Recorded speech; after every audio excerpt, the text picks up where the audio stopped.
দেখো সবাই তো চিংড়ি মাছ ভরে পটল দর্ম করে। আজকের আমি পটলের ভিতরেরটা বাইর করেই রাখছি।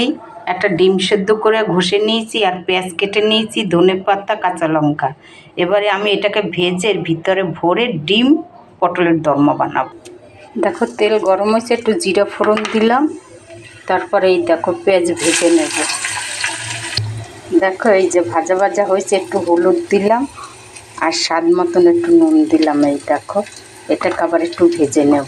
এই দেখো ডিম তো সেদ্ধ করে ভেজে ঘষে নিয়েছি। দেখো একটুখানি গরম মশলার গুঁড়ো দিলাম, তারপরে এই যে ডিমটাও দিয়ে দিলাম। এই দেখো এটাও ভেজে নিলাম। এবারে ঠান্ডা হলে আমি একটু ভরে পটলটাও ভেজে নেব একটু। দেখো হয়েছে, আমি একটু ধনেপাতা দিয়ে দিলাম, ব্যাস। দেখো এরকম ভরে নিয়েছি সবগুলি। এই যে এবার এটাকে ভেজে নেব আমি। দেখো পটলটাকে হালকা ভেজে নিয়েছি। এবার তেল গরম হয়েছে, জিরা তেজপাতা ফোড়ন দিলাম, তারপর পেঁয়াজটা দিয়ে ভেজে নেব আগে পেঁয়াজটাকে। দেখো পেঁয়াজটা ভেজে নিয়েছি, একটু আদা রসুনের পেস্টও দিলাম, এটাও ভেজে নেব। একটু টমেটো ঘষে রাখছি, এটা আমি ভেজে নেবো একটু। এই দেখো দেখো মশলাটা ভাজা ভাজা হয়েছে, একটু হলুদ দিলাম আর স্বাদ মতন একটু নুন দিয়ে দিলাম।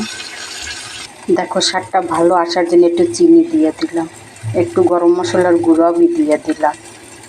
দেখো সব কিছু ভাজা হয়েছে, একটু জল ঢেলে দিলাম।